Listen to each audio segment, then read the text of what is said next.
Señora alcaldesa, señor diputado provincial de Turismo de la Diputación Provincial de Jaén, don Francisco Javier Lozano Blanco, Corporación Municipal, alcaldes eméritos, autoridades, invitados, señoras y señores, sean todos bienvenidos a este acto institucional en el que la ciudad de Úbeda conmemora el 21º aniversario de la declaración de los conjuntos monumentales renacentistas de Úbeda y Baeza como Patrimonio Mundial por la UNESCO.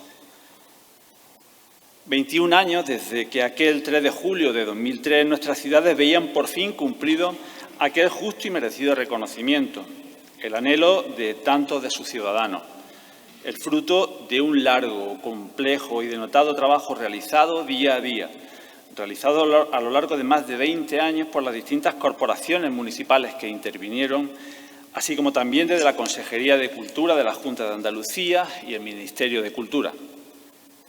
Un trabajo donde fue imprescindible y determinante la participación de especialistas, intelectuales, profesionales y estudiosos de muy diversos campos que participaron activamente en el mismo. Todos ellos han dejado ya para siempre y para la historia de nuestra ciudad su huella indeleble en un importantísimo proceso, en un hito determinante, sin duda, para la historia de nuestra ciudad y de sus ciudadanos, lo que ha propiciado que nuestra ciudad haya experimentado una importantísima y profunda transformación a lo largo de estos 21 años. Una transformación que, sin embargo, ha sabido mantener todo el esplendor del patrimonio histórico-artístico que atesora nuestra ciudad. Un patrimonio que, centrado en el periodo comprendido entre los siglos XV al XVIII, se recoge de forma magistral precisamente en el libro que además se presenta esta tarde y que lleva por título El patrimonio histórico-artístico de la Edad Moderna en Úbeda.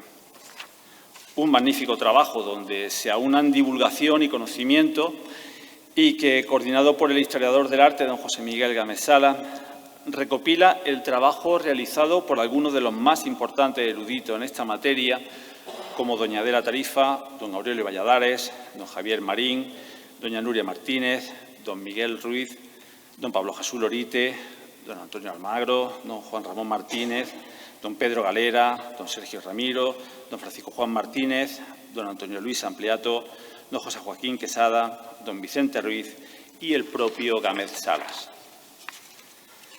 Comenzamos ya, por tanto, y lo hacemos en primer lugar mostrando el agradecimiento del Ayuntamiento de Úbeda a la excelentísima Diputación Provincial de Jaén por su ayuda y su apoyo para la edición de este magnífico libro que se presenta esta noche. Un apoyo decidido a este gran proyecto que ha hecho que la Diputación Provincial pusiera a disposición del Ayuntamiento de Úbeda todos los medios y recursos necesarios para poder abordar esta gran empresa. Así, tanto la maquetación, la impresión, la encuadernación, etcétera, han sido sufragadas en su totalidad por la Diputación Provincial de Jaén, precisamente como muestra de su apoyo decidido a la difusión y promoción de los valores históricos y artísticos de nuestra ciudad, dentro de ese conjunto que forman las declaraciones de las ciudades de Úbeda y Baeza como Patrimonio Mundial. De esta manera, tiene a continuación la palabra el señor diputado provincial de Turismo de la excelentísima Diputación Provincial de Jaén, don Francisco Javier Lozano Blanco, cuando usted quiera. Gracias, alcaldesa de Úbeda. Tony, por supuesto, saludar a los compañeros de corporación municipal, concejales de corporación.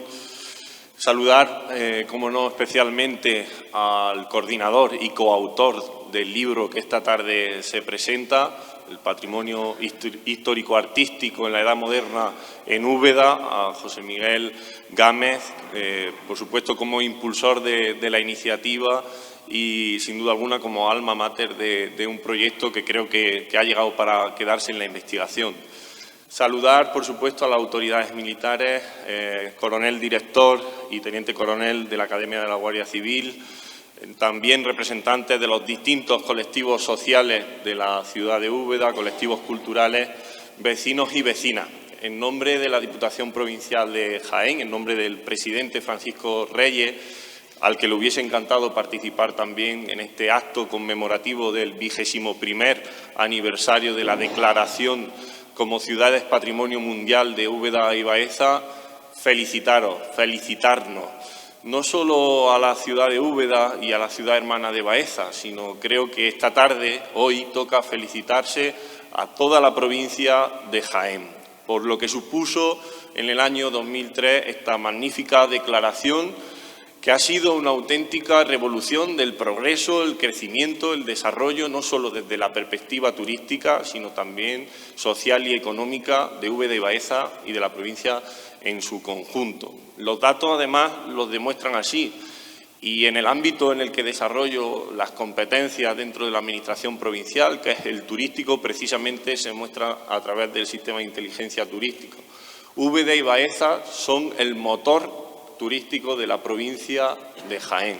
En concreto, además, venimos de un año 2023 con unos datos muy importantes en cuanto a viajeros, acercándonos a los 81.000 viajeros, y también unos datos muy importantes en pernoctaciones, con 148.500 pernoctaciones, lo que supone un tanto por ciento muy elevado dentro de las pernoctaciones generadas en la provincia de Jaén, que superan junto a las de Baeza, por supuesto, más del 20% de esas pernoctaciones.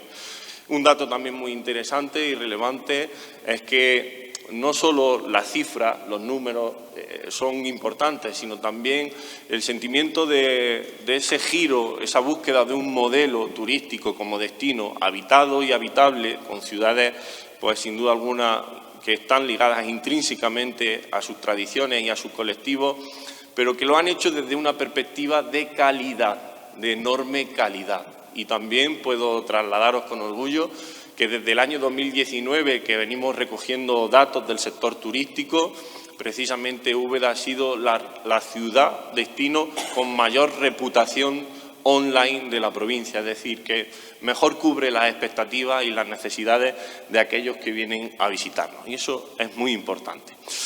Trasladaros que también nos sentimos partícipes como Administración provincial de un proyecto tan importante como el libro que se presenta esta tarde, que tiene su origen realmente en las primeras jornadas del patrimonio histórico-artístico de la edad moderna en Úbeda y que fueron también apoyadas desde la Diputación provincial a propuesta del colectivo Úbeda por la Cultura y también conjuntamente con el Ayuntamiento de Úbeda, donde tenemos una línea interesantísima y que ha crecido en los últimos años de potenciar el turismo MAIS, el turismo de encuentros, congresos, jornadas, que está dando tan buenos resultados para las ciudades patrimonio de la humanidad a través de esa línea de apoyo económico Jaén Paraíso de Encuentro y que sin duda alguna pues aglutinaron a un número muy importante de investigadores, historiadores, en concreto 15, que están muy relacionados también con el desarrollo de distintas disciplinas artísticas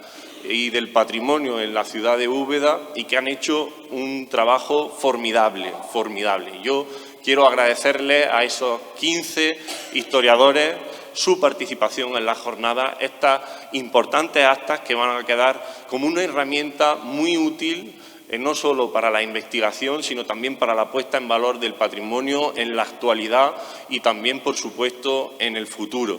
Y creo que es importante que destaquemos en ese sentido el trabajo que ha desarrollado el coordinador y coautor José Miguel Sala, al que le ha puesto muchísimo empeño, cariño y entusiasmo para que este proyecto efectivamente quede como una herramienta para la posteridad. En ese sentido, la Diputación también aportamos la edición de este magnífico libro, una edición que creo que es muy buena, como ha sucedido también con anterioridad en distintas ocasiones en la ciudad de Úbeda, con publicaciones magníficas, también recientemente con la publicación del amigo Vicente Ruiz en el 20 aniversario, precisamente una obra maestra sobre la historia de nuestra ciudad. Yo quiero, en ese sentido, trasladarle que la cultura es fundamental para la Administración provincial, que es una inversión y que, por supuesto, para amar y para proteger hay que conocer nuestra historia y nuestro patrimonio. Por eso creo que este libro que hoy se presenta aquí va a ser una herramienta muy útil y espero puedan disfrutarla. En ese sentido, Creo que los valores de este libro y de que esta presentación de esta tarde, sin duda alguna, representan magníficamente bien también no solo los derechos y los éxitos, sino también las obligaciones que tenemos como vecinos y vecinas de esta maravillosa ciudad, o también las obligaciones y la responsabilidad como administraciones públicas. Para seguir impulsando un municipio motor en la provincia, hay que seguir consolidando también imprescindiblemente el modelo que ha puesto en marcha el equipo de gobierno del Ayuntamiento de Úbeda en colaboración con todas las administraciones, Y me refiero al apartado precisamente de conservación del patrimonio. Hay que cuidar el continente, hay que cuidar el entorno, hay que cuidar sin duda alguna ese patrimonio histórico que tanto valor tiene y que nos da una singularidad única respecto a otros destinos y otras ciudades a nivel nacional e internacional. En ese camino también nos encontramos, alcaldesa, nos encontramos la Diputación Provincial con convenio de colaboración plurianual que ha posibilitado, por ejemplo, pues la puesta en marcha de una muy buena rehabilitación precisamente en el Hospital de Santiago y en este mismo auditorio con la financiación de la Administración Provincial. Estamos inmersos en proyectos muy interesantes y necesarios, como también esa inversión del Teatro Ideal Cinema, que es fundamental en el epicentro de la actividad cultural también que desarrolla la ciudad de Úbeda. Y vamos a seguir trabajando en futuros proyectos que vendrán próximamente a la ciudad, como ya hemos publicado, y es la inversión que trae el plan de oleoturismo a nivel provincial, el plan de sostenibilidad turística para la antigua Casa de la Tercia, donde se encuentra el centro de interpretación Olivar y Aceite, con casi una inversión de medio millón de euros, porque el patrimonio necesita verdaderamente de esa inversión. Pero no solo hay que invertir en conservación, sino también hay que consolidar una agenda que dinamice el municipio, que dinamice al sector empresarial y además que se haga conjuntamente con los colectivos sociales. Si en algo brilla la ciudad de Úbeda en esta provincia es precisamente por la consolidación y el papel que tienen las entidades privadas, los colectivos sociales y también los ubetenses de renombre, de los que nos felicitamos y estamos orgullosos, que participan con las instituciones en el desarrollo de una programación que hace que Úbeda, a día de hoy, sea capital cultural de la provincia de Jaén.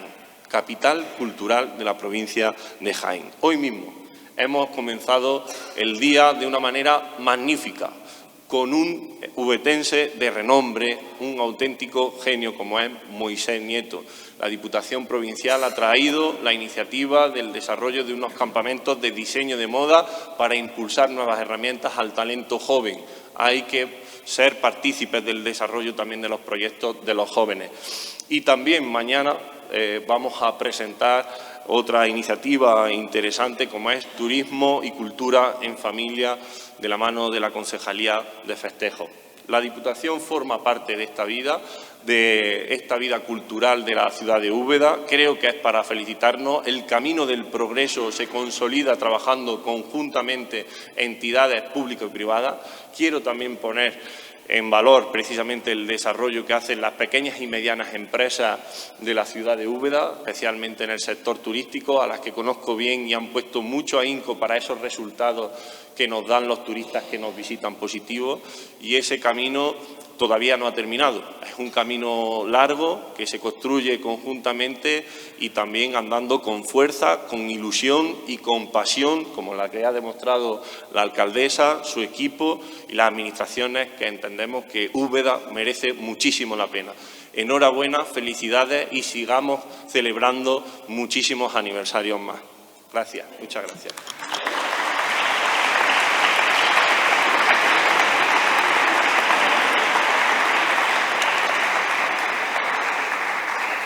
Muchas gracias.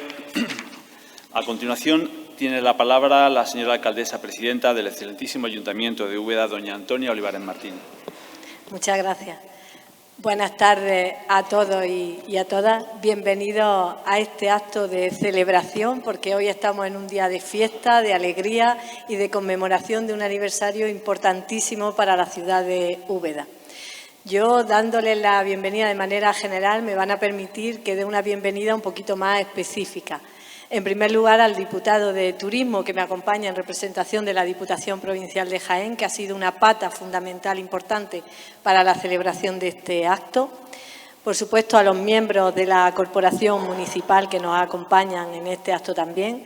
A los dos ponentes que van a presentarnos esta magnífica publicación. Por un lado, a Emilio Gil, que viene en representación del Centro de Estudios del Renacimiento en Úbeda, y, por supuesto, al coordinador de la publicación, a José Miguel Gámez, y concejal de Patrimonio. Y también quiero darle la bienvenida, como no, al coronel director de la Academia de la Guardia Civil. Querido Eugenio, un placer tenerte hoy aquí celebrando con nosotros este importante aniversario. Y, por supuesto, también al teniente coronel, que además es un ubetense más, lo consideramos así, y muchas gracias por acompañarnos. Y en el capítulo de saludos no quiero olvidarme de nuestro querido Juanjo Almagro, hijo predilecto de esta ciudad y además impulsor del Centro de Estudios del Renacimiento, que nos está proyectando en el ámbito nacional e internacional como el epicentro de estudio de toda esa época tan bella y tan impresionante como es el Renacimiento, que surge desde Úbeda para el resto del mundo. Por lo tanto, bienvenido también a este acto, querido Juanjo.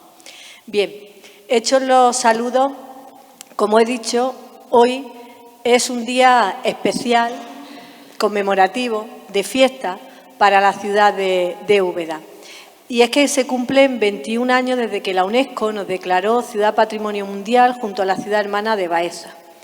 Y bueno, pues llevamos ya 21 aniversario y, por lo tanto, 21 celebraciones, ¿no? Cada una con sus singularidades. Es verdad que cuando viene un número redondo, cuando se cumplieron 15 años o cuando se cumplieron el año pasado los 20 años, pues nos planteamos conmemoraciones diferentes, especiales, quizás mucho más importantes que en un año quizás más normal, ¿no?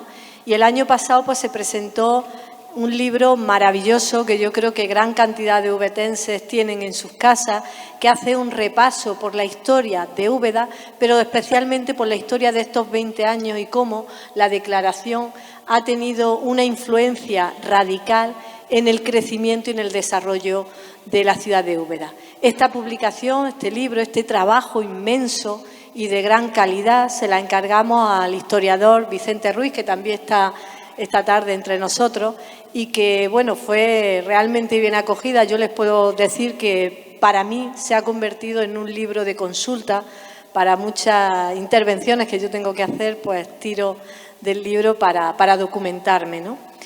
Pero este año quizás podíamos estar un poquito más relajados, pensando que esa cifra redonda del 20 aniversario había sido cuando habíamos tirado la casa por la ventana, dicho de manera coloquial, ¿no? Pero hemos querido que este 21º aniversario no pasara inadvertido, sino volver a poner la carne en el asador y volver a darle la importancia que tiene esta celebración. Por eso, en el día de hoy comenzábamos con ese taller o ese campamento para casi 30 o 30 y tantos jóvenes, con nuestro querido Moisés Nieto, con Marta Moreno, y con algunos diseñadores más de la ciudad de Úbeda, Tíscar Espadas, ¿no? Y era un broche o un inicio de lujo para este día tan maravilloso, ¿no? Pero queremos que termine igual que ha empezado o mejor. Por eso, cuando se nos plantea la presentación por parte de José Miguel de este libro, que van a tener ustedes en sus manos en un ratito, pues pensamos que qué fecha era la adecuada y vimos que por la calidad de la edición, de la publicación, qué mejor que la presentación de este libro que vea la luz en este día tan especial para nosotros como es este 3 de julio. Y no queríamos cerrar solo con este acto, sino que ahora después, a las 10:30 de la noche, en las Eras del Alcázar, pues tendremos un espectáculo de drones que viene de la mano del Grupo de Ciudades Patrimonio de la Humanidad, que también fue un hito el entrar dentro de este grupo y supuso un cambio radical en la manera de abordar la promoción y en la manera de poner en marcha muchos productos desde el punto de vista patrimonial, cultural y turístico para la ciudad de Úbeda. Por lo tanto, creo que una celebración redonda y una celebración redonda que se va a complementar con un acto muy especial que tendrá lugar mañana. Un acto muy especial y además yo me atrevería a decir que muy deseado, muy demandado y muy ansiado por la sociedad ubetense, y es cerrar ya el acuerdo de manera definitiva con la Fundación Casa Ducal Medinaceli. Un acuerdo que hace efectivo un convenio que firmamos el 9 de mayo de 2019, que ha tenido un largo recorrido administrativo hasta llegar a este punto, y mañana por fin se firman las escrituras por las que los honrados viejos pasan a ser gestionados por la Fundación durante 85 años y el Ayuntamiento se hace cargo del Palacio Francisco de los Cobos y el terreno de la Casa del Padre que colinda con este palacio durante otros 85 años. Eso va a suponer que en un periodo de tiempo razonable, por calificarlo de alguna manera, podamos tener esa única obra de Miguel Ángel en España, nuestro querido San Juanito. Y que nosotros, como ayuntamiento comprometidos con nuestra ciudad y con nuestro centro histórico, busquemos recursos económicos para seguir invirtiendo en el palacio y finalizar su ejecución, ¿no?, como tal. Eso sucederá mañana y creo que va a ser un hito histórico para la ciudad de Úbeda. Pero volviendo a este evento en el que nos encontramos actualmente, en esta presentación de este libro tan maravilloso, yo llevo unas semanas teniéndolo en mi mano, he podido hojearlo, leer algunas de esas ponencias y les puedo decir que no va a dejar indiferente a nadie, lo van a disfrutar muchísimo porque primero se lo debemos a una iniciativa, como siempre, yo creo que en esta ciudad, y ya lo decía el diputado, tenemos que enorgullecernos porque las administraciones tenemos una responsabilidad y tenemos que cumplirla. Pero la sociedad ubetense es una sociedad activa, participativa, inquieta y tenemos un tejido asociativo del que podemos sentirnos muy, muy orgullosos. Y dentro de ese tejido destaca el tejido cultural. Y hay una asociación, Úbeda por la Cultura, que con el afán de enriquecer el conocimiento de nuestra historia, organizó una jornada sobre el patrimonio histórico-artístico en la Edad Moderna en Úbeda. Y la organizó en diciembre del año 2022, con el compromiso y la colaboración del Ayuntamiento de Úbeda y de la Diputación Provincial de Jaén, que hicimos realidad ese sueño que tenía la asociación. Y de ahí surgió otro sueño, y fue que esas actas no podían quedar en un día de ponencia y ya está, ¿no?, sino que se tenían que recoger de manera física. Y ahí se echó para adelante la Diputación Provincial de Jaén y quedaron en que ellos iban a hacer una edición, una buena edición de estas ponencias, de un libro de actas. Pero yo no quiero calificarlo como un libro de actas porque yo creo que es todo menos eso. Es decir, tiene tal calidad la publicación que es un libro de consulta que uno merece tener en su casa, que pondremos junto al del 20 aniversario que tenemos del año pasado, incrementando el conocimiento de la ciudad de Úbeda. Hemos tenido la suerte de contar con 15 ponentes, que yo no voy a repetir los nombres porque ya se han dado por el presentador del acto, por Leo, pero sí decirles que son personas muy profesionales, muy comprometidas con la historia, con su conocimiento, con su investigación y que eso se refleja en cada una de esas 15 ponencias que se recogen en esta publicación. Una publicación que abarca la historia o el devenir del patrimonio histórico-artístico de Úbeda desde el siglo XV hasta el siglo XVIII. Máximo, todos sabemos que además es la época de mayor esplendor artístico de la ciudad de Úbeda. El tener esto ya recogido en esta publicación nos va a suponer que existe una base muy sólida de investigación ya y de documentación para futuros estudios y para futuras investigaciones. Pero también para la sociedad ubetense nos va a servir para conocer esa ciudad que amamos, esa ciudad que queremos, esa ciudad en la que convivimos y que cuidamos con mimo cada día a lo largo del año. Pues el tener este libro, el leerlo, el vivirlo, nos va a servir, como digo, para conocer y querer más, si cabe, a nuestra ciudad.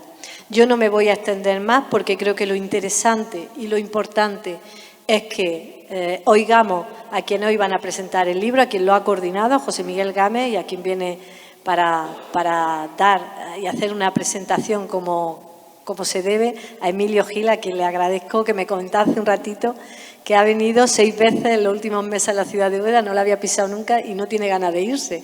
Le he dicho que le ponemos un piso, ¿no? Porque tenerlo aquí viviendo entre nosotros sería un lujo para la ciudad de Úbeda.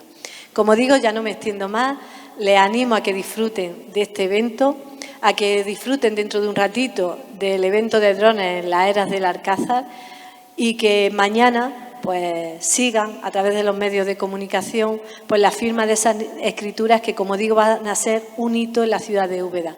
Porque creo que todos los alcaldes y esta alcaldesa que hemos asumido la responsabilidad del Gobierno de la ciudad de Úbeda hemos trabajado sin descanso por conservar, por sacarle rendimiento y por ampliar nuestro centro histórico.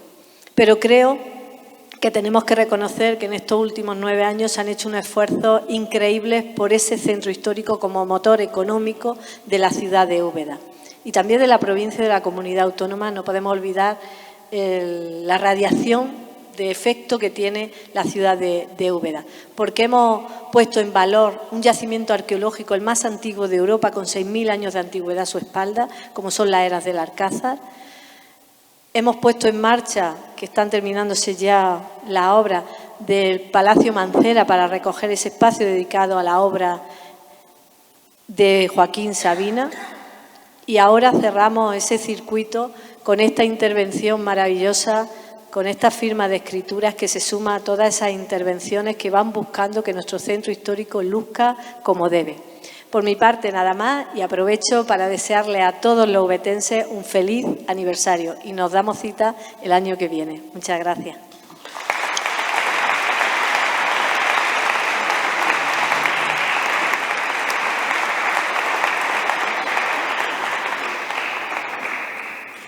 Como hemos anunciado anteriormente, este acto contiene 2 partes diferenciadas.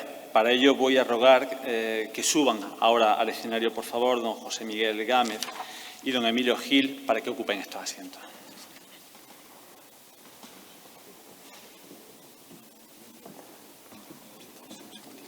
Muchas gracias.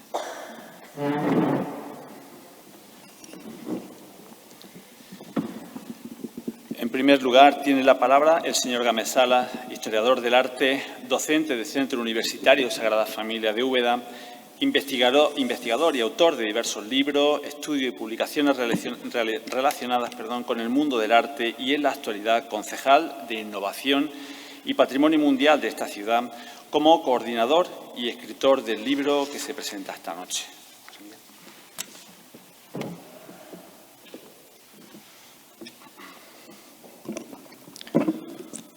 Buenas tardes a todos y a todas. En primer lugar, agradecerles su asistencia en este acto en el que procedemos a la presentación de un libro que abarca efectivamente el patrimonio histórico-artístico de la Edad Moderna, centrándose desde el siglo XV al XVIII, y especialmente a mí me satisface a título personal poder presentarlo en un día tan señalado para todos nosotros, un día como hoy en el que celebramos el 21º aniversario de la declaración de Úbeda como ciudad patrimonio mundial. Yo, sinceramente, voy a ser bastante lacónico en mi exposición. Entiendo que la sustanciabilidad del acto reside en analizar el libro, pero sí permítame primero invocar los principales motivos que me exhortaron, que me incentivaron para iniciar la coordinación de esta obra. El primero, el vacío historiográfico que sufría la ciudad de Úbeda, acaeciendo de una obra, de una monografía que tratase, que aunase una serie de contenidos relacionados con la Edad Moderna. Es cierto que en las últimas décadas se había llevado a cabo una redacción de libros enfocados principalmente a la arquitectura de los siglos XVI y XVII y obviando otro tipo de manifestaciones artísticas que sí se incluyen en esta obra. Me estoy refiriendo a la literatura, a la música, a la platería, a la iconografía, etcétera, como veremos a continuación. El segundo motivo también que me incentivó para iniciar, como digo, la coordinación de la obra era llevar a cabo un proceso de reelaboración teórica, de corrección de hipótesis, de una serie, como digo, de afirmaciones, de teorías que en las últimas décadas se han ido secundando sobre el patrimonio histórico-artístico ubetense y que efectivamente este libro, este contenido, como veremos a continuación, demuestra, gracias a la investigación de hasta 15 historiadores del arte, que lamentablemente presentan una veracidad no absoluta o al menos integral en este sentido. Y tercero, y especialmente la aportación de una información novedosa sobre el patrimonio histórico-artístico ubetense. Si algo les pedí a cada uno de los investigadores que participaron en el libro, era que la aportación fuese original, que fuese inédita y que intentásemos de alguna forma ofrecer a la ciudadanía un conocimiento novedoso. Modestia aparte, creo que efectivamente se ha conseguido. Muchísimas gracias a todos vosotros, muchísimas gracias a Adela Tarifa, Javier Marín López, Aurelio Valladares, a Pedro Galera Andreu, Antonio Almagro, Juan Ramón Martín Alviera, Vicente Ruiz, a Pablo Jesús Lorite Cruz, a José Joaquín Quesada, a Nuria Martínez Jiménez, también a Francisco Juan Martínez Rojas, a Sergio Ramiro Ramírez, a Antonio Ampliato. Muchísimas gracias, ha sido un placer colaborar ya por enésima vez con todos vosotros y tengo que daros las gracias por un proceso de investigación de más de 12 meses y también, por supuesto, por exponer originalmente una serie de temas, una defensa completamente verbal de cada uno de estos temas que posteriormente, de una forma mucho más profusa, han ido desarrollando, como digo, en este libro. Agradecer también a la Diputación Provincial de Jaén, Francisco Javier Lozano, el apoyo económico y también, por supuesto, personal, que los días 9 y 10 de diciembre realmente me aportó para poder llevar a cabo ese proyecto durante ese fin de semana. También, por supuesto, a la Diputación de Cultura, en primera instancia Ángel Vera, un Ángel Vera que mostró una actitud completamente aquiescente con la edición de este libro y actualmente también a África Colomo, que no estableció óbice alguno para poder, como digo, presentarlo. Y también debo agradecer a Tony Olivares su colaboración y su apoyo. En primer lugar, por estar presente durante la jornada en términos absolutos, durante todo el fin de semana, me apoyó, como digo, los días 9 y 10 de diciembre, pero también te tengo que agradecer a título personal que si este libro se puede presentar hoy, 3 de julio, es gracias a su predisposición, a su apoyo y a su ayuda para que, como digo, la presentación de esta obra no se demorase en el tiempo. Y, cómo no, a Emilio Gil. Muchas gracias por tu ayuda, esa llamada telefónica de hace algo más de 3 semanas. Gracias por acompañarme. Para mí, a título personal, es un privilegio que estés aquí conmigo, pero también creo que nos enorgullece tremendamente a todos nosotros que un premio al mérito de las Bellas Artes concedido en 2015 nos acompañe en la tarde y noche de hoy, porque insisto que ennoblece y dignifica de forma considerable la presentación de este libro. De nuevo redundo en mi agradecimiento a todos ustedes por su asistencia y espero que disfruten con la lectura de este libro. Muchas gracias.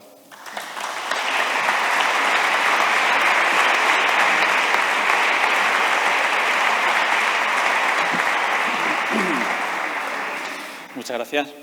A continuación, tiene la palabra el señor Emilio Gil, diseñador gráfico, fundador de Tau Diseño, profesor en la Escuela de Artes Visuales de Nueva York, medalla de oro al mérito en las Bellas Artes en 2015, académico de la Academia de Bellas Artes de San Telmo, consejero del Consejo Superior de Enseñanza Artística del Ministerio de Educación, miembro de la sección de Artes Plásticas del Ateneo de Madrid, comisario de importantísimas exposiciones nacionales e internacionales y miembro del Consejo Científico del Centro de Estudios del Renacimiento de Úbeda, entre otras múltiples actividades relacionadas con el arte. Don Emilio, cuando usted quiera.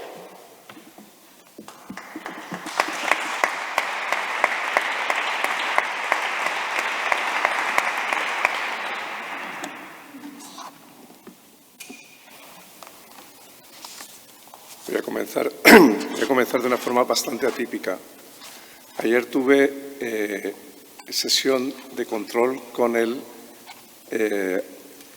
cardiólogo que me está haciendo el seguimiento de mi estado de salud y descubrí que tengo un exceso, casi soy capaz de comercializar con ello, de estasístoles. Lo digo porque me parece que con estas presentaciones que me habéis hecho, que me han hecho ustedes, los estasístoles van a crecer exponencialmente. Bueno, dicho esto, simplemente por empezar de alguna forma que me sirva para romper el hielo, quería decir, señora alcaldesa, señor diputado don Francisco José Lozano, miembros de la corporación, coordinador de la publicación, agradezco sinceramente estar hoy aquí y agradezco la invitación a compartir con todos ustedes la presentación de este importante volumen. Mi relación con Úbeda, como ha dicho la alcaldesa, es reciente, yo diría que escasa y, por no decir, desde mi punto de vista, casi vergonzosa. Yo no conozco Úbeda, no conocía a Úbeda anteriormente y mi relación tal vez se dilate en un tiempo relativamente corto, el último año y medio, ¿no? Surge de la invitación de un hijo predilecto de esta ciudad, don Juan José Almagro, para formar parte del comité asesor del CERU, el Centro de Estudios del Renacimiento en Úbeda, lo que me ha permitido visitar esta ciudad en los últimos meses, el último año y medio, pues tal vez 6 veces, ¿no? Media docena de veces, ¿no? Esta mañana, de forma casual, como yo creo que ocurre casi todas las cosas en la vida, las coincidencias y las casualidades, me he encontrado con este texto que introduce un libro sobre un editor. Dice lo siguiente: en el universo de los objetos con los que nos relacionamos todos los días, el libro es quizá el más complejo de todos. Sencillo a simple vista. Tal vez el que más particularidades e idiosincrasias contiene.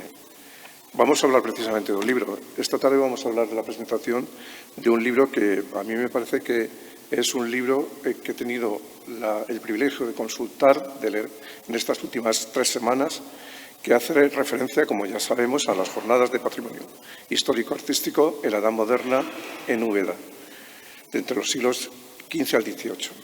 Estas jornadas, celebradas en el 2022, que hoy presentamos, las actas de estas jornadas, coincidirán conmigo en que es un libro de indispensable consulta para cualquier persona o estudioso interesado en el Renacimiento y, por extensión, cualquier interesado en la historia del arte. Porque no es solamente un recorrido erudito, exhaustivo y completo, sino porque, como dice en su prólogo el presidente de la Diputación Provincial de Jaén, don Francisco Reyes Martínez, y confirma la propia alcaldesa en su presentación, abre nuevas ventanas de conocimiento sobre aspectos artísticos de Úbeda en su época de mayor esplendor y aporta datos e información novedosa no conocida hasta el momento. Me parece que esta es la clave, la aportación de datos no conocidos hasta el momento. Abrir ventanas, ¿no? Este es un libro que, coordinado por quien me acompaña, José Miguel Gámez Salas, recoge en parte la historia de Úbeda también y les invito a su lectura de forma absolutamente convencido.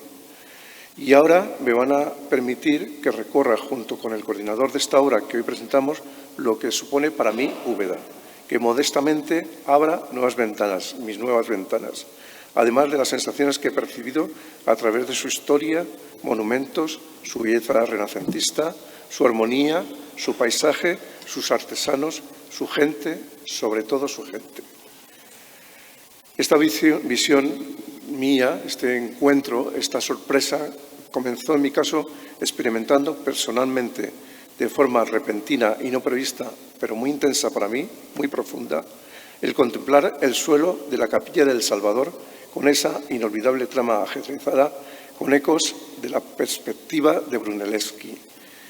Y tal vez en el otro extremo, la visión de un artesano del nivel de la importancia de Paco Tito en su taller trabajando. Porque me recordaba también algunos de los grabados que se recogen en las historias, en las antologías del Renacimiento, en un grabado del siglo XV que muestra las actividades de un taller artesanal abierto a la calle bajo la influencia del dios Mercurio.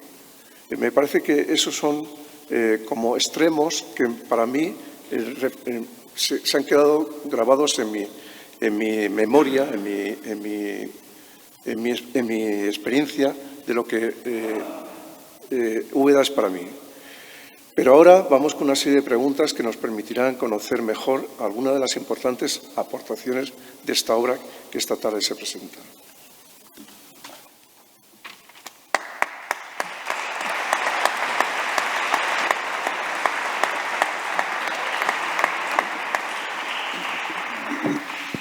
Bien, pues vamos a dar ahora paso al diálogo entre los dos presentadores del libro que nos reúne hoy, donde nos detallarán algunos de los aspectos más relevantes y significativos de este libro. Tienen la palabra cuando deseen. Muchas gracias. José Miguel, ¿qué motivos han sido los que te incentivaron en su día para iniciar la coordinación de esta obra? O con otras palabras, ¿qué objetivos perseguías? Bueno, tal y como he comentado en la introducción, evidentemente existía un vacío bibliográfico dentro de la propia historiografía ubetense, en donde aunase una serie de contenidos dedicados a las diversas manifestaciones artísticas de la ciudad de Úbeda. En este caso, en este libro, ustedes no únicamente van a poder conocer temas alusivos al carácter arquitectónico, que como he comentado en su día, ha sido probablemente donde más se ha focalizado la historiografía obetense, sino que aquí ustedes van a conocer también la importancia de la literatura a través de un magnífico trabajo realizado por Aurelio Valladares de los siglos XVI al XVIII. Ustedes van a conocer la importancia de la relación musical en un magnífico trabajo de investigación de Javier Marín López, donde erige precisamente a la Sara Capilla del Salvador como el gran espacio musical, comparándola además también con la producción artística tanto de Francisco de los Cobos como de María de Mendoza y Sarmiento. También el tema de la platería, desde un punto de vista taxonómico, ha sido denigrada como un arte menor por su función decorativa y suntuaria. También podrán conocer incluso lo que se ha denominado como el arte efímero, en un trabajo realizado por el profesor Antonio Almagro García, donde va a detallar de qué forma se desarrolla la procesión del Corpus Christi en el siglo XVIII, es decir, la forma en donde la festividad pagana y la festividad cristiana también va a ir paulatinamente incluyendo diversos temas de carácter estético y artístico. También, por supuesto, temas de naturaleza iconográfica, una ciencia auxiliar que además nutre de forma irrefutable a lo que es la historia del arte.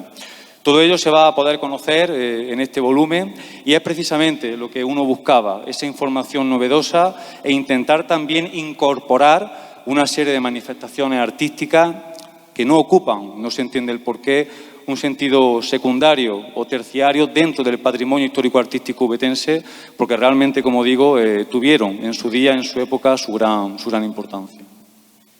Muy bien, si te parece, iremos desgranando, detallando algunos de estos aspectos que ya has avanzado, ¿no? Yo no conocía el libro físicamente. Yo he estado trabajando con un PDF y leyéndolo en pantalla. Quería también hacer referencia, desde mi punto de vista, de mi profesión.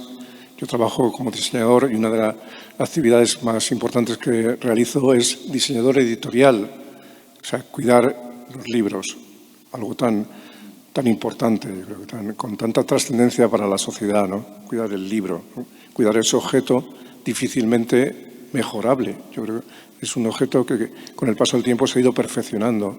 Yo creo que es una sorpresa de la cultura, o sea, que haya un artefacto llamado libro, ¿no? Bueno, pues en este momento, esta tarde, me he encontrado con el libro y quería felicitar a las personas que han intervenido en la edición. Me parece que es un trabajo muy cuidado, se nota que hay amor por el detalle, y es muy importante eso, ¿no? Y teniendo en cuenta la dimensión del libro, con 560 páginas estructuradas en 17 capítulos, con una extensa bibliografía y un anexo fotográfico muy interesante. Quiero resaltar esto también, ¿no?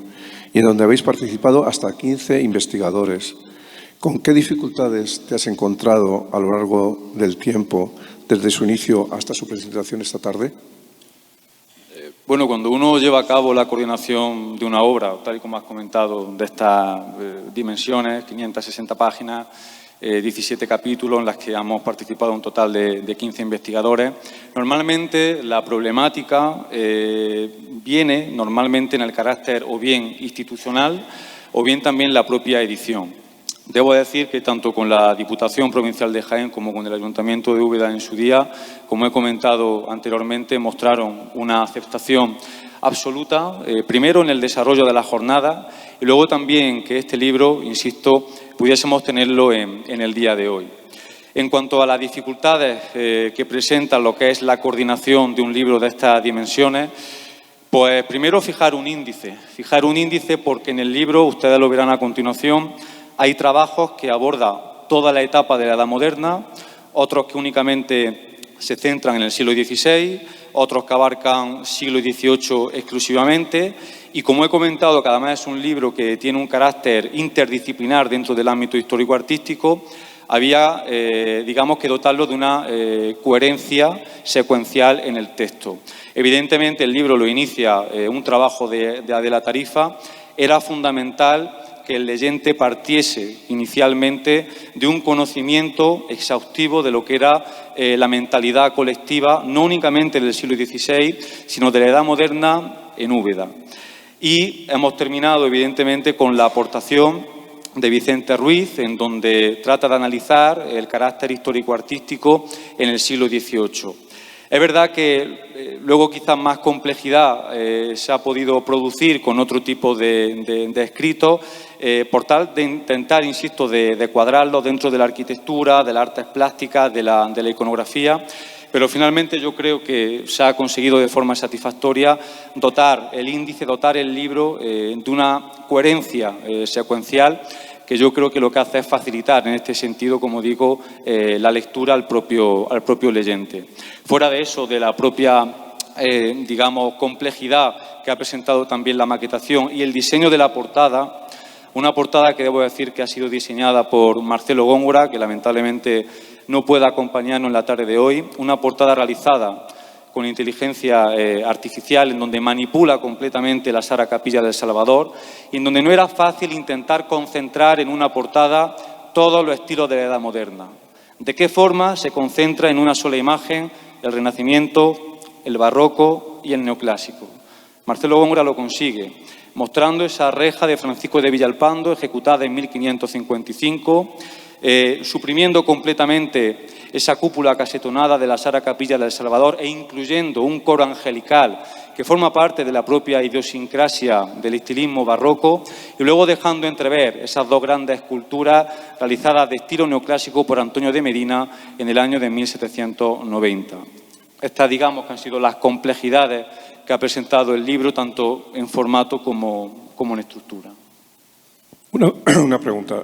Cuando oye uno la palabra actas, se imagina unos documentos fríos, documentos casi administrativos, ¿no?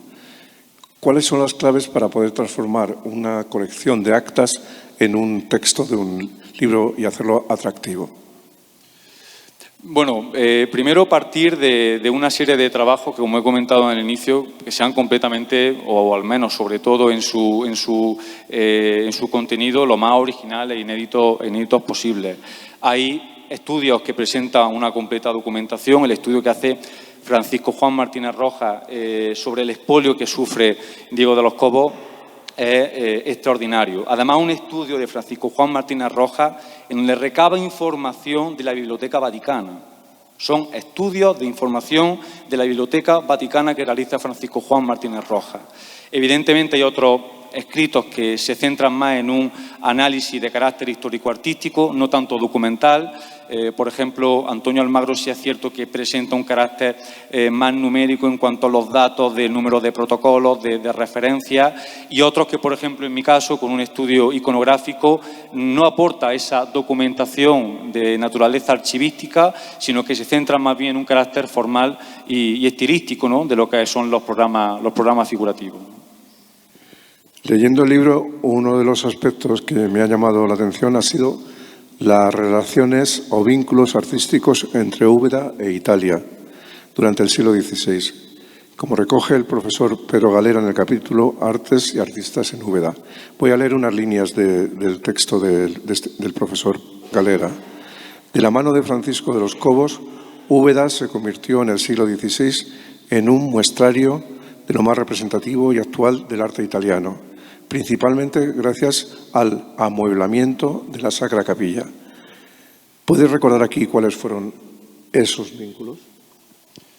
Bueno, primero agradecer a Pedro Galera el gran trabajo que está aquí presente y su predisposición en todo momento por colaborar, como digo, con este proyecto. Cuando hablé con Pedro en su día, evidentemente yo lo que le propuse era de qué forma podíamos vincular el arte ubetense, concretamente el Renacimiento ubetense, con el italiano, ¿no? De qué forma se podía evidenciar eso en un texto. Y la verdad que el capítulo que presenta Pedro Galera, sobre todo lo que más me llama la atención es, como siempre, el carácter original e inédito. Pedro Galera es uno de los grandes conocedores del Renacimiento, de la Edad Moderna en la provincia de Jaén, pero también uno de los grandes conocedores del arte italiano.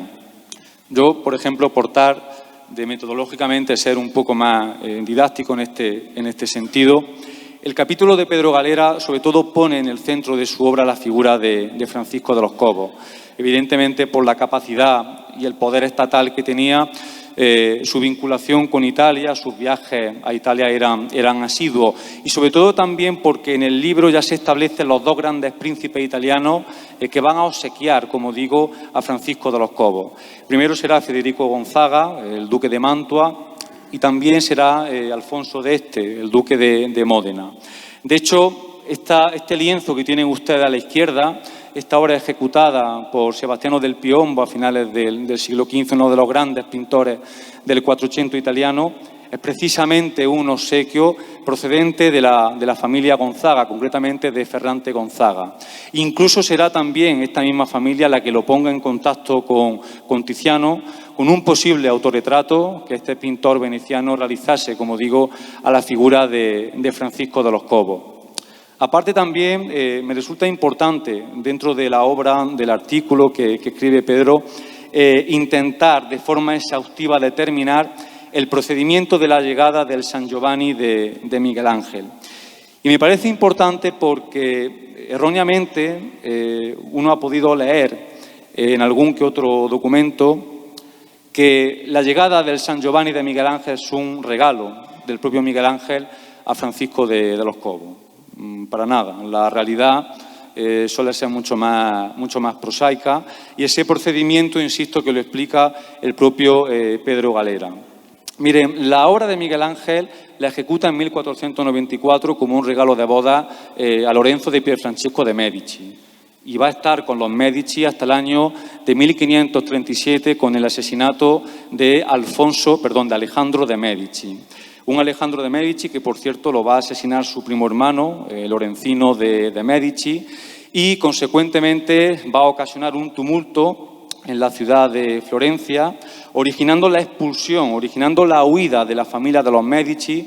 También es cierto porque su otra familia enemiga, la familia de los Pacci, intentaron desde siglos anteriores poder, como digo, expulsarles de la ciudad de Florencia. Sin embargo, la figura de Cosme I de Medici es la que a partir de este momento va a tener una gran relevancia. Será el único miembro de esta familia el que se encuentre en la ciudad de Florencia. De hecho, se va a alojar en el Palacio Pitti, y conociendo la potestad de los Augsburgo, conociendo precisamente el papel tan importante, el vínculo tan estrecho entre Francisco de los Cobos como secretario de Carlos V, lo que va a hacer es plantearle una serie de solicitudes que se recogen en el libro. Primero, la facilidad de contraer matrimonio con Margarita de Austria, la viuda de Alejandro de Medici. Primero, la confirmación como duque. Tercero, las fortalezas toscanas. Y cuarto, que todo el patrimonio de los Medici se le fuera devuelto. Evidentemente, para intentar que Francisco de los Cobos mediase ágilmente, lo que hace es que le obsequia con el San Giovanni de Miguel Ángel. No es un regalo de Miguel Ángel a Francisco de los Cobos, es un obsequio de Cosme I de Medici a Cobos. Pero es que además sabemos perfectamente, gracias a este libro, quién va a ser el intermediario. Será el gran embajador de Florencia, Averardo Sarrisoli. Un Averardo Sarrisoli que sabemos que va a partir la obra desde el puerto de Génova y llegará a Cartagena, donde eran recibidas, por otra parte, todos los obsequios de Francisco de los Cobos. Por tanto, este es el procedimiento que de forma exhaustiva, insisto, se explica en el libro. Pero aparte de eso, Emilio ha explicado que sobre todo se centra en la Sagrada Capilla del Salvador, también en la Basílica Menor de Santa María. Miren, en la Capilla de San José se encuentra el lienzo de la izquierda, de una autoría que ha originado numerosos quebraderos de cabeza. El libro lo que propone es la ejecución, por Pedro Galera Andreu, de Perín del Valga, un autor del siglo XVI formado en el círculo de Rafael Sanzio, trabajando en las logias vaticanas, con el que se forma Julio d'Aquiles, el introductor de la pintura mural del Cinquecento italiano aquí en Úbeda, junto con Francesco Penni, junto con Giovanni da Udine. Y fíjense en las similitudes iconográficas. La obra de Perín del Valga es la de la derecha, que se encuentra en el Museo de la Sacra Casa. Fíjense el posicionamiento de las figuras, el rostro tan efebónico que presenta la Virgen María. La composición es realmente similar. Esa atribución se realiza también en el propio libro, como una obra ejecutada, como digo, por el propio Perín del Valga. Pero el profesor Galera Andreu va más allá y también propone una posible autoría del veneciano Andrea del Sarto. Cuidado con del Sarto porque este también se va a formar con Rafael Sanzio. Además, por otra parte, va a trabajar mucho más que Perín del Valga lo que es la composición de la Virgen María. Y además, fíjense de nuevo el carácter que presenta el lienzo de Andrea del Sarto justo a su derecha. La composición de la Virgen, en el regazo el Niño Jesús, el posicionamiento de la figura de San José presenta bastantes concomitancias estilísticas. Por tanto, como digo, el libro lo que propone es probablemente una autoría de Perín del Valga, pero para nada sería, insisto, desmesurado poder pensar en una ejecución, como digo, del propio Andrea del Sarto. Un gran número de construcciones levantadas en el siglo XVI visibilizan manifestaciones iconográficas de naturaleza escatológica en las que la vanitas adquiere un especial protagonismo. Son líneas recogidas precisamente de un texto tuyo, uno de los estudios recogidos en el libro que está escrito por ti. Ha sido el que realizas sobre la iconografía de la muerte o de la vanitas en la arquitectura ubetense de la Edad Moderna y que tú estudias desde precedentes en el siglo XI. ¿Por qué consideras relevante este tema y qué fue lo que te motivó para iniciar una investigación de este tipo? Bueno, con el tema de la iconografía de la vanita o la iconografía de la muerte, primero, evidentemente, es que nos encontramos ante un tema figurativo con una gran visibilidad, con una gran proyección en la ciudad de Úbeda. Hospital de Santiago, Sagrada Capilla del Salvador, Basílica Menor de Santa María, Iglesia de San Pablo, Iglesia de San Nicolás y también la Iglesia de Santo Domingo. Era un tema que no había sido abordado, era un tema que no se había publicado y que efectivamente pues inicié la investigación de analizarlo desde un punto de vista iconográfico, intentando establecer sus orígenes figurativos y las fuentes literarias que, insisto, coadyuvaron en su propia formación figurativa. Miren, yo en el estudio que hago parto de la mentalidad colectiva del siglo XIV, es decir, de lo que está ocurriendo en una crisis de valores de la Europa cristiana occidental, producido por la Guerra de los 100 años, también por la crisis económica del feudalismo medieval, que originó grandes hambrunas y, por tanto, un gran número de muertes, pero especialmente analizando lo que lamentablemente va a ocurrir en el puerto de Mesina en 1347, la epidemia de peste a través de la bacteria de la Yersinia pestis, transmitida por las pulgas de las ratas, que ocasionó el fallecimiento de prácticamente un 35% de la población europea. A partir de ese momento debemos de entender que el hombre inicia un nuevo vínculo, una nueva relación con la muerte. Entiende que ésta presenta un carácter completamente indiscriminatorio, que no entiende de sexo, de raza, de estatus social. Esta gente salía a la calle y se encontraba con los cadáveres putrefactos. A partir de ese momento se inicia realmente un carácter de temeridad ante el tema de la muerte y el arte, como siempre, ese gran vehículo transmisor de la mentalidad colectiva de la época, lo que hace es que va a propiciar tres iconografías. La primera que va a originar será la danza macabra, la danza de la muerte que se ríe, que se mofa con ese baile, porque al fin y al cabo siempre, como digo, va a salir victoriosa ante la vida. Esta danza macabra, con el apoyo literario de Guyot Marchand, un poeta del año de 1415, el origen iconográfico, de hecho, estaría en el cementerio parisino de Saint-Michel, en el cementerio de los inocentes, esta danza macabra, pero además también encontramos un segundo tema figurativo previo al tema de la Vanitas, cómo será el encuentro de los tres vivos y de los tres muertos. Un tema que también va a contar con el apoyo literario de Jean de Perceval y especialmente esa familiarización con la putrefacción del cadáver, este tema del médico François Arsigny de 1353, lo que es conocido iconográficamente como el transitron, el tránsito de la muerte. Independientemente del apoyo literario, especialmente francés, el origen en donde se debe enaltecer la muerte será a través de la filosofía estoica. Los textos de Séneca, la literatura de Marco Aurelio, van a enaltecer el hombre que opta por la muerte. De hecho, Séneca explicará que el hombre virtuoso, el hombre prudente, es aquel que constantemente piensa en la muerte. De hecho, a partir de este momento, la muerte se convierte en un acto de valentía, insisto, explicado por parte de la filosofía estoica, que será recogida posteriormente en la literatura francesa del Bajo Medievo y que es realmente lo que va a propiciar, como digo, estos tres temas iconográficos que van a ser previos a lo que vamos a ver a continuación en la ciudad de Úbeda. Fíjense lo que ocurre en la capilla del camarero vago de la iglesia de San Pablo, ese gran número de cráneos, de calaveras, ese memento mori, un recordatorio moralizante en donde el hombre debe ser consciente que tarde o temprano la muerte le va a llegar. El origen iconográfico aparece ya en los mosaicos pompeyanos, en esta obra, la que tienen ustedes a su izquierda, del siglo I después de Cristo. Ya en Roma, el cráneo, la calavera, se representa como un símbolo por antonomasia del tema de la muerte.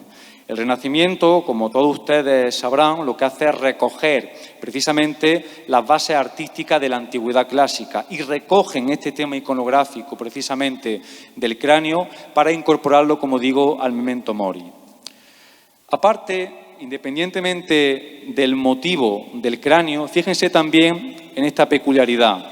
Sacristía de la Sara Capilla del Salvador, en la cabecera, en esta bóveda de medio cañón acasetonada, en esa batalla dialéctica entre los putti alados con esos cráneos. El cráneo aparece ya alado, sin embargo, en la obra del camarero vago aparece completamente sin alas. Esto es lo que en iconografía se denomina como una contaminación iconográfica. ¿De dónde viene esta figuración? ¿Por qué se le va a incluir alas precisamente al cráneo? De nuevo, el arte romano. La figura del eros thanatos, de ahí la palabra tanatorio. Un tema que además va a recoger la literatura arqueológica romana y que, como digo, se va a producir esa contaminación iconográfica entre la iconografía del eros fúnebre, que es la figura que ustedes ven a la derecha, completamente alado, con la incorporación de la ala al tema del cráneo. Pero hay más motivos relacionados y que se presentan en el estudio en relación con la muerte. Todos nos sonará la cabeza de buey o el bucráneo. De forma errónea se ha venido a decir que como el diseño es una obra de Diego de Siloé, el precedente iconográfico debe ser también, consecuentemente, la Catedral de Granada, porque aparece en su torre también, de nuevo, un tema de una cabeza de buey o de un bucráneo. Bueno, pues para nada. El origen iconográfico de la cabeza de buey aparece ya en el Ara Pacis romano. Ya en época romana aparece la inclusión iconográfica del bucráneo y además la fuente literaria que nos va a suministrar esta aportación será la obra de Re Rústica de Catón el Viejo. En su obra explica el proceso del alustratio, de la consagración de la tierra y también de conmemorar a los dioses Marte y Juno a través del sacrificio del buey. Lo que pasa es que se cristianiza el motivo que vemos en la Sara Capilla del Salvador y no es la sangre del buey desde un punto de vista pagano, es la sangre de Cristo. Por tanto, su inclusión hay que sujetarla desde un punto de vista eucarístico. Pero hay una más una que llama mucho más la atención. Fíjense en esta hornacina que aparece al lado de la puerta de la Sagrada Capilla del Salvador. Nos encontramos con dos putis, dos pequeños niños que se encuentran precisamente justo al lado de una calavera, están apoyados en ella. De nuevo nos encontramos con un precedente iconográfico y en este caso del medallista veneciano Giovanni da Boldù. Boldù ejecuta esta medalla en el año de 1458. Fíjense en la figura de la derecha. Nos encontramos con un puto alado apoyado sobre un cráneo. La misma figuración que encontramos en la Sacra Capilla del Salvador. Y además con una lectura iconológica muy clara. Por eso aparece un niño pequeño al lado de la muerte. Porque el hombre, desde su propia niñez, debe ser ya consciente que tarde o temprano la muerte le va a llegar. De nuevo, esa alusión, como digo, al propio Memento Mori. Como ven, en el libro se recogen, y así establezco, todos los orígenes iconográficos de cada uno de los motivos que conforman la iconografía de la muerte, que por otra parte, tal y como se puede comprobar, es bastante numerosa y bastante visible en el patrimonio histórico-artístico de la edad moderna ubetense. Seguimos avanzando. José Miguel, hay un trabajo que quizás sea poco conocido por la ciudadanía que versa sobre la pintura mural en Úbeda. Ese excepcional lienzo en blanco, como dice Nuria Martínez en uno de los capítulos del libro. Lo digo porque leyéndolo se constata que existe un gran número de frescos de arquitectura de los siglos XVI y XVII. Bueno, en primer lugar agradecer a Nuria Martínez Jiménez, esta profesora e investigadora de la Complutense de Jaén. Lamentablemente no ha podido acompañarnos. Cuando yo contacté con Nuria, hace prácticamente ya más de un año, lo que le pedí, por favor, era que se dedicase al tema de la pintura mural, porque, insisto, aquí en Úbeda nos hemos centrado mucho en la figura arquitectónica, pero también poseemos grandes pintores. Y aparte también, lo que yo pretendía de Nuria, y se ha conseguido en una gran obra, por cierto, Nuria Martínez Jiménez es una de las grandes especialistas en la producción de Julio de Aquiles, una de las grandes especialistas de este pintor que, como he comentado anteriormente, trabaja aquí en Úbeda, como veremos a continuación. Y realmente ha hecho una gran aportación, sobre todo, como veremos a continuación, sobre la posible obra coral pictórica en lo que es el Hospital de Santiago. El libro comienza tratando la figura de Julio de Aquiles, que, como he comentado, también se va a formar dentro de los círculos rafaelescos. Se forma con Perín del Valga, con ese autor que estaba trabajando en el lienzo de la Basílica Menor de Santa María. Se va a formar con Giovanni de Udine y va a introducir la pintura mural del Cinquecento italiano. Y además penetra precisamente, fíjense en la pintura de la izquierda, en la capilla del camarero vago de la iglesia parroquial de San Pablo. Lamentablemente, únicamente podamos encontrarnos con esta parte de todo el programa pictórico. No se ve muy bien, pero realizando un estudio iconográfico es la alegoría de la esperanza. Aparece con las manos en actitud de oración y elevando la mirada al cielo, un precedente iconográfico antiquísimo que ya se puede ver en la obra de Giotto, en la capilla paduana de los Scrovegni. Va a participar también Julio de Aquiles, por otra parte, insisto, en la capilla funeraria del deán Ortega, en su retablo. Y, como digo, va a introducir la pintura mural del Cinquecento italiano. Pero ya que estamos en el auditorio del Hospital de Santiago, lo que era su antigua iglesia, con estos maravillosos frescos, es importante comentar ese carácter inédito, de aportación y también de valentía por parte de los investigadores. De forma taxativa se ha venido describiendo que la autoría de la escalera, del auditorio, antigua iglesia, de la sacristía y antesacristía, era una obra por parte de Gabriel Rosales y de Pedro de Rassi.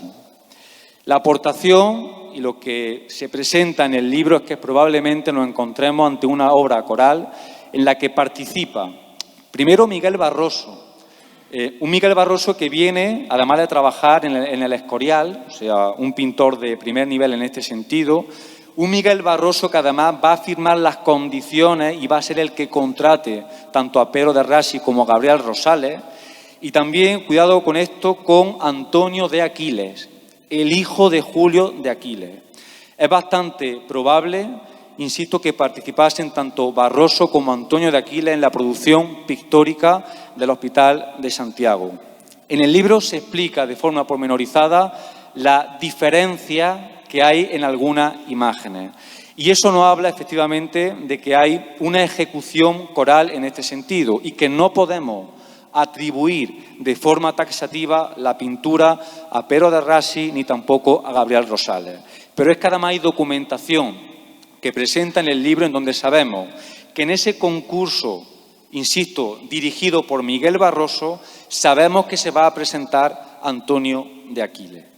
Por tanto, esa idea de forma absoluta de intentar atribuir la autoría de las pinturas a Raxis y a Rosales, probablemente estamos, insisto, ante un error, y eso es precisamente lo que aquí se argumenta y se justifica en este libro, en el capítulo, como digo, redactado por Nuria Martínez Jiménez, que no únicamente va a hablar de la pintura del Cinquecento y de estos pintores, digamos, exógenos, foráneos a Úbeda, sino también, por supuesto, de pintores locales. Fíjense en esta pintura al fresco de la derecha, pintada por Juan Esteban de Medina, un pintor local barroco que, por cierto, va a pintar también los frescos que se encuentran en el Palacio de Juan Vázquez de Molina, esta pintura que se encuentra en la Capilla de los San Martín.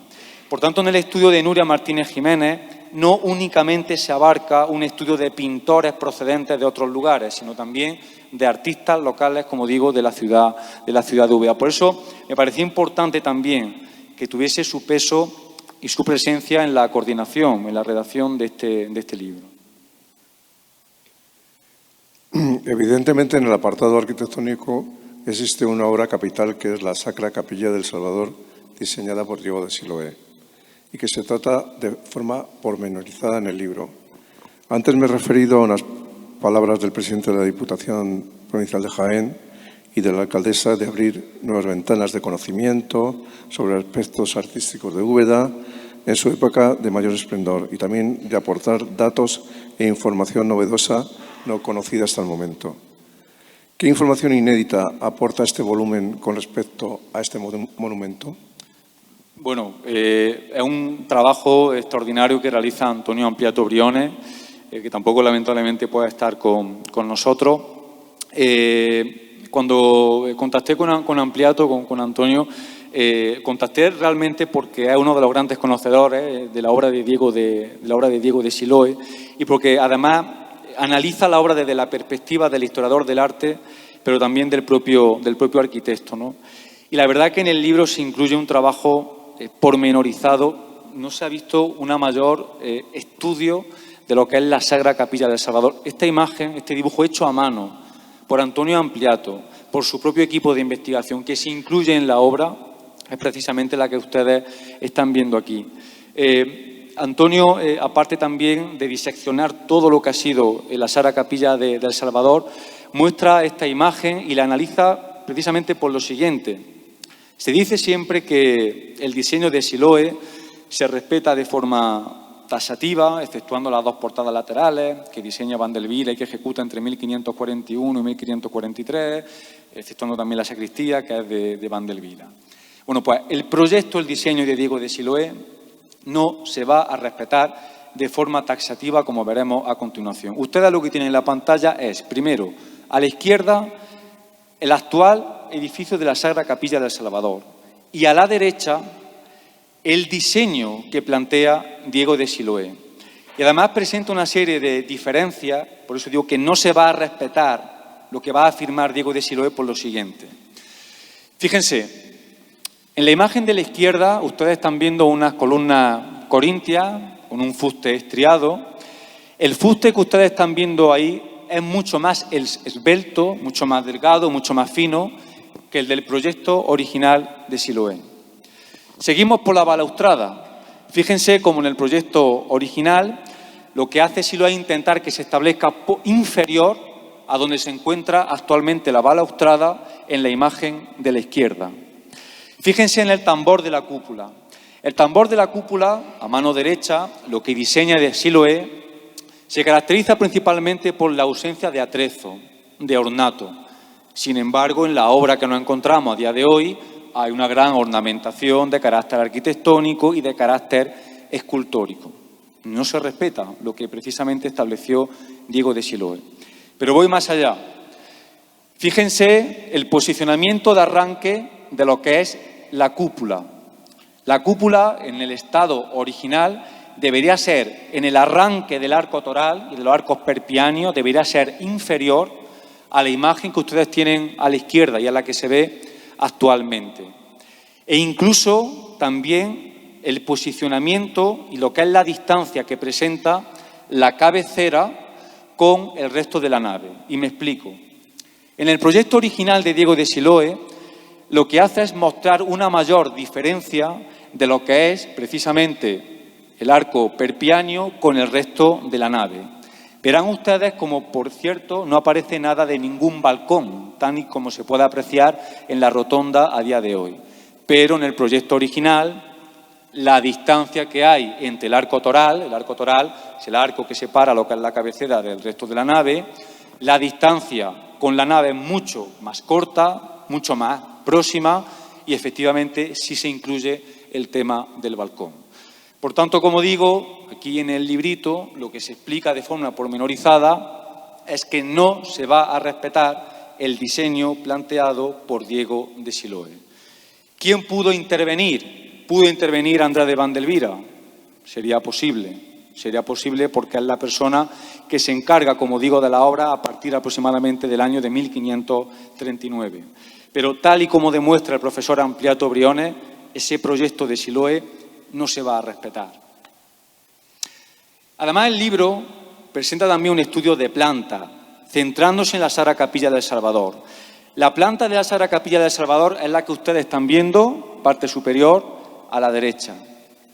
La planta que establece Siloé es la que ya trabaja él en toda Granada. De hecho, fíjense, al lado de la Sagrada Capilla del Salvador se encuentra la iglesia de Guadix, abajo se encuentra la de Montefrío y a la derecha la iglesia de los Remedios de Iznayoz. Todo ello presentando, como digo, una doble nave que proyecta también la Sagrada Capilla del Salvador y que parten, estas cuatro plantas de estas cuatro iglesias, parten de la original de la Catedral de Granada. Fíjense el espacio de rotonda que realiza la propia cabecera.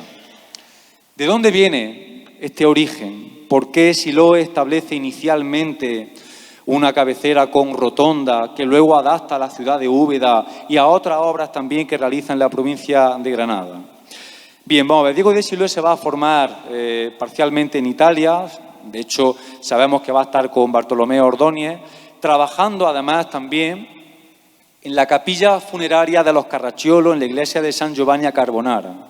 Una capilla de los Carracciolo que también presenta, tal y como se evidencia, una forma de rotonda. El tema viene también por la propia tratadística de Alberti.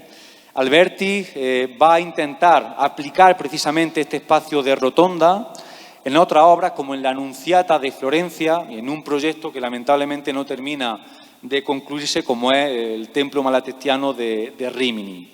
Es decir, Siloé, al formarse en Italia, al estar trabajando en la capilla funeraria de los Carracciolo con esa planta circular y al conocer la tratadística de Alberti, gracias a eso, como digo, establece ese modelo de planta en la Sagrada Capilla del Salvador. Pero realmente lo que realiza Diego de Siloé es nutrirse de esa obra de Alberti que, por otra parte, no hace sino recoger a través de la figura de Giovanni Rucellai, que promovía muchísimos viajes a lo que se denominaban como la iglesia constantina, el modelo de iglesia, por ejemplo, la iglesia de la Natividad de Belén o el templo del Santo Sepulcro en Jerusalén, la imagen de la derecha. La iglesia, precisamente de carácter paleocristiano, con ese carácter circular y aplicable a la Sagrada Capilla del Salvador.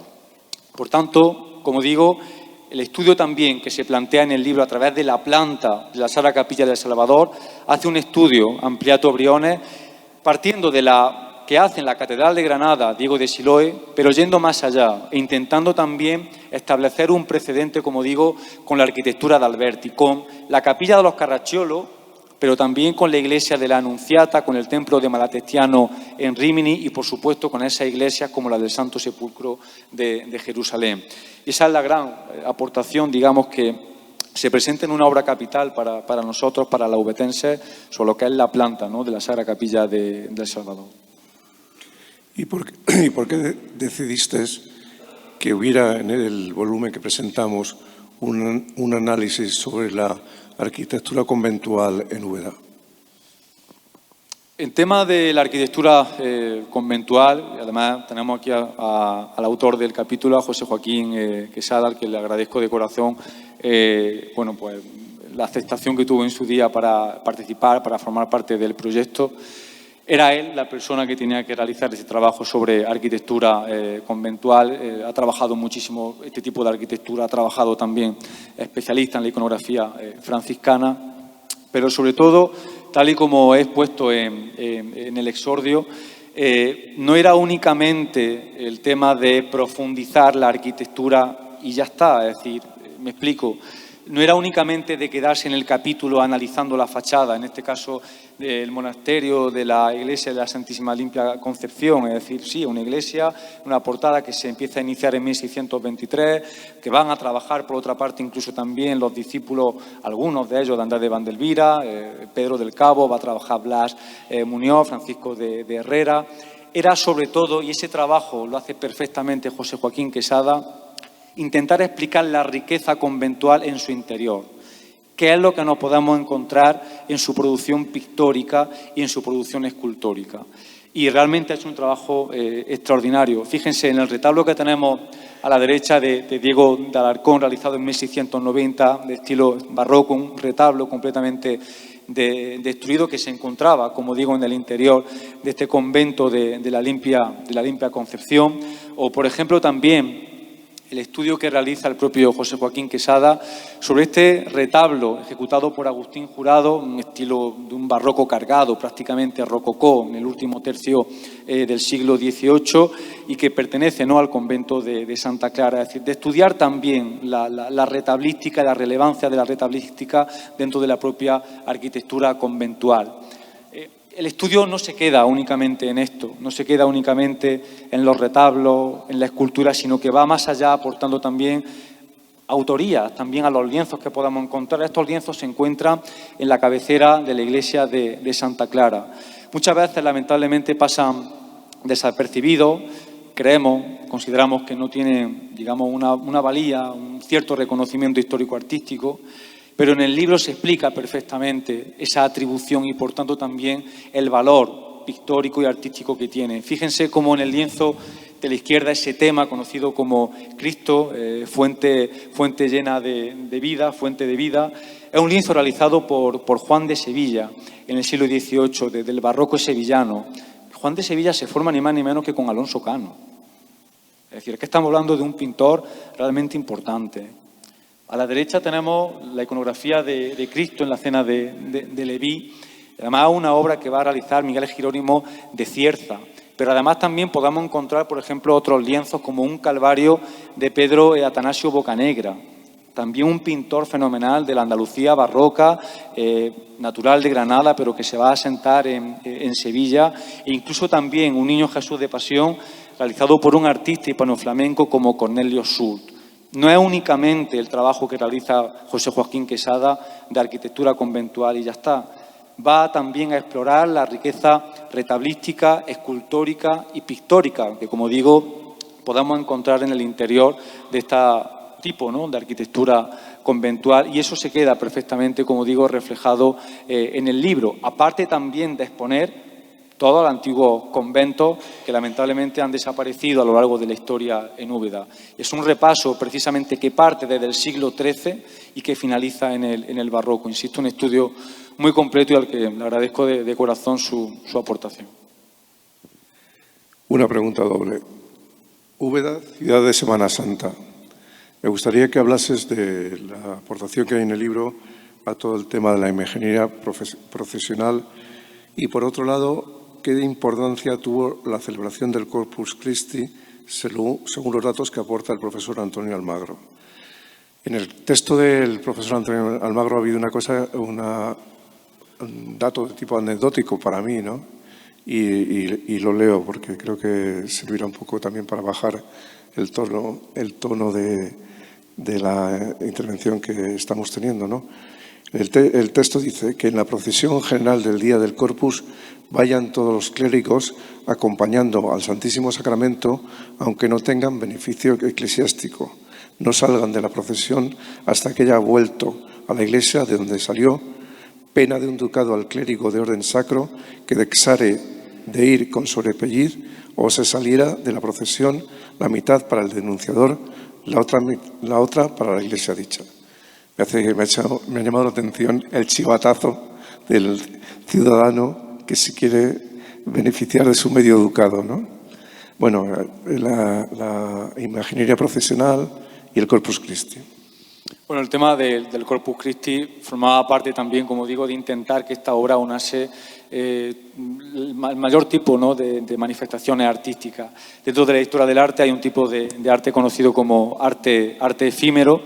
Y en ese arte efímero que tuvo su importancia en Úbeda, en donde, desde un punto de vista de la festividad pagana, de la festividad cristiana, el arte va a tener, evidentemente, un papel bastante preponderante. Y hablando con Antonio, me explicaba que por qué no intentar redactar lo que ocurría en un día normal del Corpus Christi en el siglo XVIII, ¿no? Y yo creo que enriquece la obra, y de luego también lo que hace es destacar ese carácter del arte efímero que nunca se ha tratado en Úbeda, pero que existió y que insisto que el libro, la obra, da buena prueba de ello, ¿no? Además, como siempre, Antonio Almagro, desde mi punto de vista, probablemente junto con Juan Ramón Martínez Elvira, que aquí también nos acompaña, sean los grandes estudiosos de la archivística local. Y claro, ha extraído una serie de documentos, además, tal y como los que acabas de leer, que son extraordinarios, ¿no? Y esa aportación que hace, precisamente, como digo, de la investigación archivística, se puede leer perfectamente en el libro. En relación con tu segunda cuestión, sobre el tema de la imaginería procesional, un trabajo realizado por Pablo Jesús Lorite. Yo cuando hablé con Pablo, lo primero que le dije era que yo sabía que había cierta relevancia de la imaginería procesional de Úbeda en la Edad Moderna y que el principal objetivo era abrir la mente, ¿no? Se nos llena muchas veces la boca con ese lema, establecido en 1947, por cierto, de Úbeda, ciudad de Semana Santa, pero nos quedamos con una mentalidad contemporánea. Nos quedamos con Juan Luis Vasallo, con Jacinto Higuera, con Palma Burgos, con Ramón Cuadra Moreno. Y no, tener un carácter cultural y un conocimiento mucho más profuso y amplio de la cultura de la Semana Santa obetense no es únicamente centrarse en la imaginería procesional del siglo XX, sino que va mucho más allá. Realmente el estudio que realiza Pablo, yo por eso traté con él la redacción del mismo, era porque parte de su producción investigativa se ha centrado mucho, no únicamente en la imaginería procesional ubetense, sino de otras localidades de la provincia de Jaén y también de toda Andalucía. Y el capítulo, el texto que ha redactado, la verdad que desde un punto de vista de la calidad investigativa llama la atención, porque una de las grandes dificultades que presenta la imaginería procesional de la Edad Moderna es intentar atribuir una autoría. Y él dice en sus páginas, y lo explica perfectamente, es decir, no tengo documentación que a mí me cerciore poder decir que esta imagen del pasado se le puede atribuir a tal imaginero, a tal escultor, pero a través de un estudio y de un análisis formal, estilístico e iconográfico de la obra, lo que hace es intentar atribuir a un círculo cercano de producción. Por ejemplo, sin ir más lejos, aquí en Úbeda, fíjense en esa imagen de la izquierda, ese Cristo de la Caída, también conocido como el Jesús de la Espina, una obra de José de Mora, de barroco, realizado en el siglo XVII. Aquí tuvimos en su día, en su momento, una obra de José de Mora, uno de los grandes, no ya imagineros, sino escultores del barroco del arte español. Una obra que además sabemos que forma parte de la línea productiva de los Mora por su rostro, esa turbación en la mirada, esa contrición que intenta provocar hacia el fiel, la expresión dramática, producto del laceramiento que sufre por el escarnio de los romanos, forma parte realmente de forma irrefutable de la propia iconografía de José de Mora. También tendríamos a la derecha una imagen, un crucificado ejecutado por Luis de Zaya en 1604. Un Luis de Zaya que, por cierto, se va a encargar de realizar ese relieve de la adoración de los pastores en la fachada principal de la Basílica Menor de Santa María, aquí incluido, además, también con un calvario y también, lamentablemente, desaparecido. La imagen de Jesús Nazareno, en donde en el libro, además, podemos leer que no hay una autoría exacta, pero que podría también pertenecer precisamente a la gubia, a la escuela del propio Luis de Zaya. E incluso a la derecha ese Cristo yacente también desaparecido, un Cristo además que tenía un brazo móvil y que podía también actuar de Cristo crucificado. No sabemos la autoría, pero en el libro, perfectamente argumentado, puede ser una obra cercana al círculo de Sebastián de Solís. Este artista toledano, que por otra parte, para que ustedes hagan una idea, Sebastián de Solís ejecuta el famoso Nazareno conocido como el abuelo de Jaén. Sería plausible que fuese Sebastián de Solís el ejecutor, como digo, de esta obra. Pero en el campo de la iconografía mariana, fíjense en esta piedad, en este carácter compositivo, que puede llegar a evocar, salvando la distancia, esa cofradía, esa imagen titular de la Cofradía Sevillana de los Servitas, ejecutada en 1756 por Torcuato Ruiz del Peral, esa composición. Y una imagen que es del 18 y que lamentablemente también desaparece. Este conocimiento de la Semana Santa también es preceptivo que todos los ciudadanos la tengamos de ella, ¿no? Y que abramos precisamente esa mente y no nos centremos únicamente en la imaginería procesional contemporánea, sino también reconociendo y valorando que la ciudad de Úbeda en su día, en la Edad Moderna, pues poseyó una serie de imágenes relacionadas con el ámbito de la imaginería procesional muy importantes y muy destacadas, tal y como se explica, como digo, en el libro. Vamos terminando ya con las preguntas, pero me gustaría que me explicaras cuáles fueron las causas de la decadencia artística de Úbeda en un periodo concreto de la Edad Moderna. El libro, evidentemente, al abarcar la Edad Moderna, intenta de alguna forma no únicamente centrar el tema en el siglo XVI y XVII. Hablamos de una época efectivamente de sublimidad artística, pero también tenemos que ser conscientes que hubo una época de declive. Cuando hablé en su día con Antonio Almagro, yo le dije, a nosotros nos va a tocar abordar un tema de gran belleza artística y, sin embargo, a ti te va a tocar una época de destrucción y de declive, y muy desgraciada en ese sentido. Y así efectivamente lo es, como digo, el propio siglo XVIII. El libro plantea una serie de datos extraídos por el propio Antonio Almagro García. Únicamente en el siglo XVIII encontramos 148 referencias. ¿Saben ustedes cuántas referencias había en el siglo XVII? Más de 1.200. De 1.200 a 148. Había en el siglo XVIII únicamente 300 documentos notariales. ¿Saben ustedes cuánto había en el siglo XVII? Más de 800. Incluso el propio Antonio Almagro lo que hace es también extraer el carácter porcentual del número de intervenciones, que abarca desde 1700 a 1800. Fíjense en el siguiente dato, en las intervenciones de 1701 a 1710. Únicamente 5 intervenciones en la ciudad de Úbeda.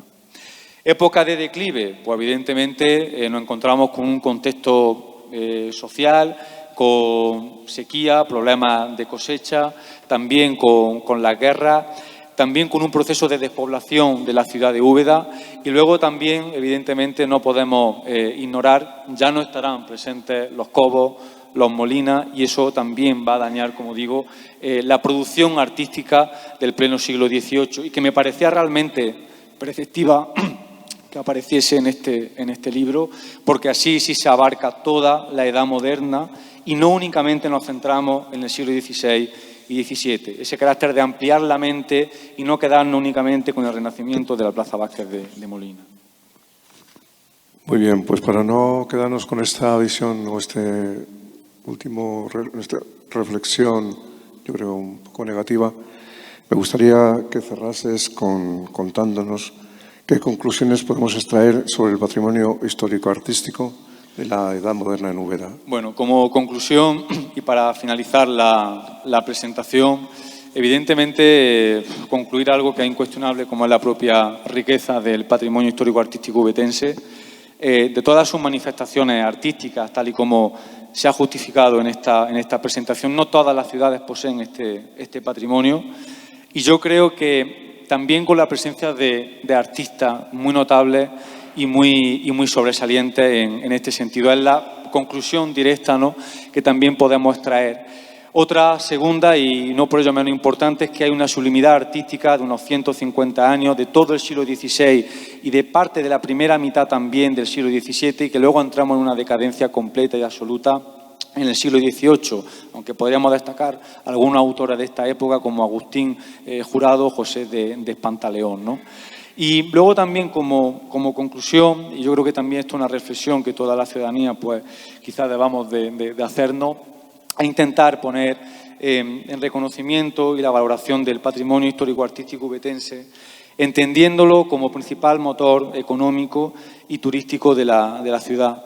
Créanme, y mucho más en una visión muy personal que voy a dar a continuación, muy escueto voy a ser. A mí personalmente, ¿no?, me resulta bastante molesto cuando la gente, no sé si por un problema de incultura o insensibilidad, se refiere al patrimonio histórico-artístico como las piedras, ¿no? Estas piedras llevan muchísimas décadas dando de comer a muchas familias ubetenses. Gracias a estas piedras estamos celebrando un acto como el de esta tarde-noche. Gracias a estas piedras fuimos declarados Ciudad Patrimonio Mundial el 3 de julio de 2003. Gracias a ella, en el año de 2023 tuvimos más de 205.000 turistas que visitaron la ciudad de Úbeda. Y creo que también que la redacción de este libro no hace sino honrar, reconocer y valorar el gran, como digo, patrimonio histórico-artístico de Úbeda, sobre todo, como hemos visto hasta el momento, en la Edad Moderna. Pues muchas gracias, José Miguel. De todas maneras, me gustaría aportar una reflexión personal. Tal vez porque yo vengo de fuera y veo Úbeda con unos ojos distintos y me parece que en ese sentido puede ser enriquecedor, ¿no? Esa reflexión personal es que es una invitación. Al ser Úbeda, y hoy lo estamos celebrando Patrimonio Mundial de la Humanidad, quiero insistir en que esta ciudad es felizmente de todos. En primer lugar, de ustedes, de los ubetenses, pero también de los españoles y de los ciudadanos de cualquier parte del mundo. Su preservación es responsabilidad de las diferentes administraciones, del Gobierno central, de la Junta de Andalucía, de la Diputación Provincial, de Jaén, del Ayuntamiento, pero también y fundamentalmente de los ciudadanos, de todos ustedes.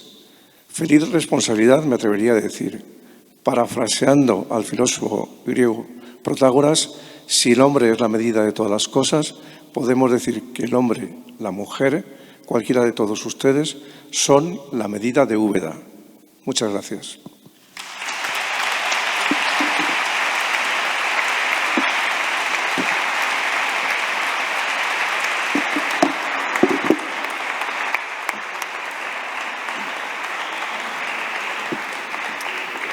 Muchas gracias a ambos.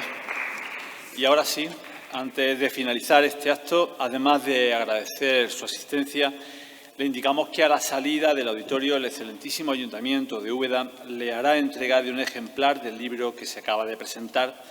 E igualmente, y al igual que ya avanzaba la señora alcaldesa, invitarle a asistir al espectáculo con drones llamado 30 años Ciudades Patrimonio sobre la Estrella, que tendrá lugar a las 22:30 horas en la Era del Alcázar. Nada más, muchas gracias a todos ustedes por su asistencia a este acto y buenas noches.